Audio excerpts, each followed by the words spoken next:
Okay, I'm back. This is video number 2, so we're going to actually sew some stitches. There are 2 spool holders in these machines. This one is more for a cone shape that needs to pull off of it, and then this is for like a regular spool that it rolls off. Okay, so it depends on which spool you're using.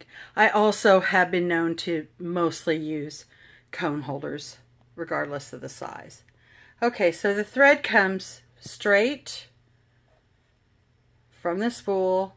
It hooks down and around and up, straight down, down and around, and then up and back down. So you need to make sure you bring it up with it tension over here and then back down so that it actually hooks right. If it starts to hang up on that, it's not going to be right. So it's got to be moving freely through. That is the thread uptake, and then back down, and then straight through here, and then I hook it. It needs to be hooked under here, and then you use the needle threader. And how you do that is you take the thread, it's already threaded but I'm not going to unthread it, hold it over here while you're pulling this down, and then you hook the thread under and over this area and it will hold there. See, there's like an indentation. So under and over, and then the needle has to be in the uppermost position. Make sure it is. And then when you bring it down, it will go through the needle. And then you've got the thread, right? Up and over. And then you bring it through this bracket that's right here. Hold it and then let it go, and it will pull it out through the back. Works great. Okay, so now I'm going to stitch a regular straight stitch so you can hear the beauty of this machine.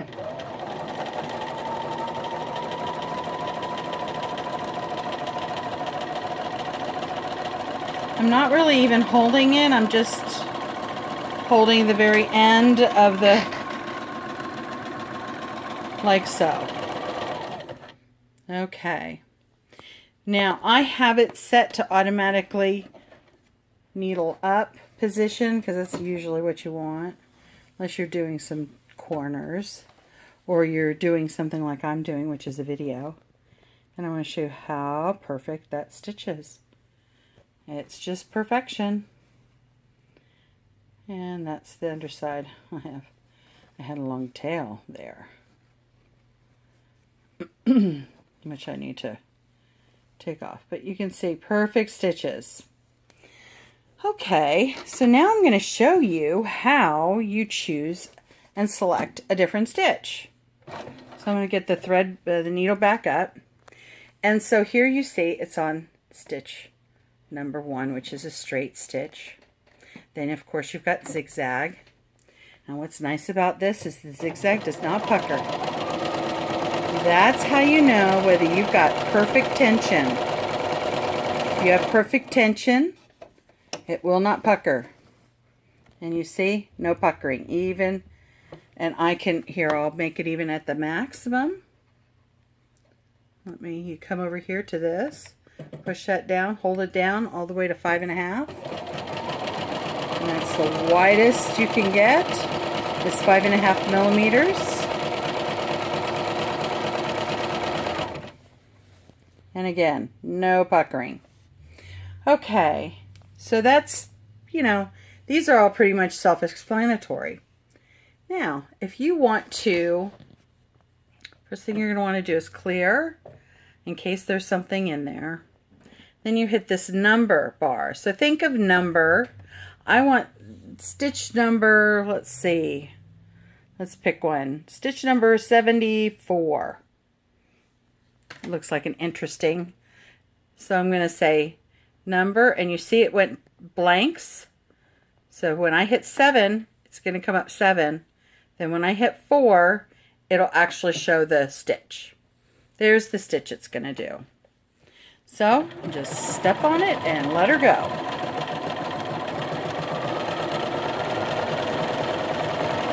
And it does go very quickly if you so desire. And now let's look at that stitch. I actually haven't done 74 yet, so I hadn't seen what it looks like. Very nice. Okay, and I think you do have a balance too. If I look at that, I could balance a little on this side. Let's see if this balance works on this too. It does. Well, maybe not. No, it was telling me my foot was wrong. I have to think about what it's telling me to try and figure it out. So I guess you can't balance it. It is what it is. Let's do number 68. So I've got this. I'm going to clear that. And I guess I don't have to hit clear. I'm going to hit number 68. And there is the stitch. So this is kind of like a rope.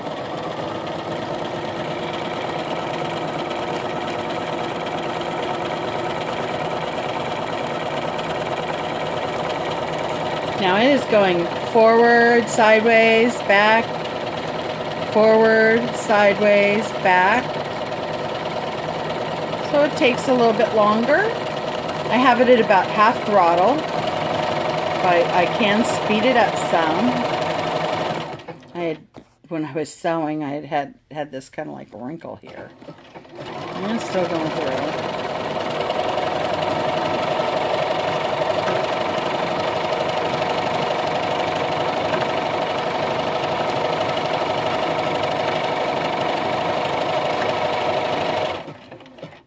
Okay, let's look at that one. Oh, isn't that pretty? It's a very pretty rope. So you can see there are tons and tons and tons and tons of stitches. I have not even begun to do them all. This is definitely a beautifully sewing machine.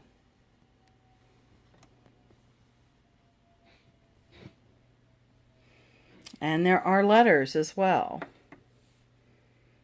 And I think you do that by hitting the A.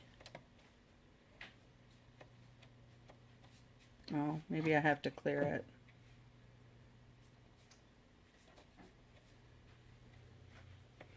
Now, like I said, I've kind of gotten a crash course on this machine, and I have not learned how to get a letter. I don't know how I did it earlier, because I did get the L's. I think I went into memory. I think I went to memory. And I don't know.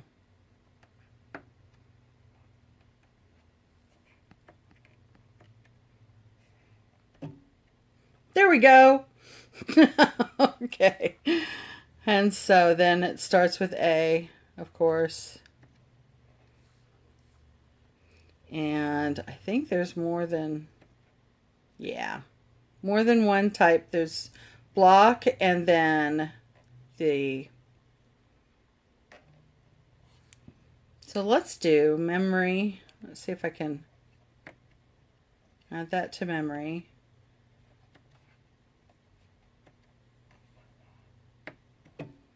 Memory, and then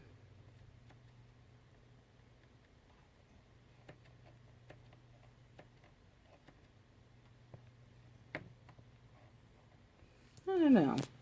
I'm not sure how to get the memory going. But I'm going to go ahead. I see here it's got an A there. So it is in memory.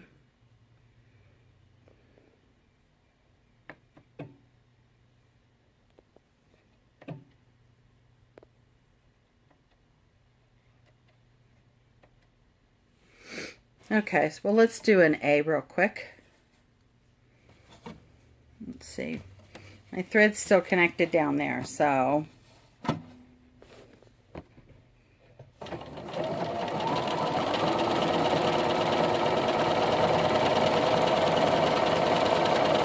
I think it's going to just repeat.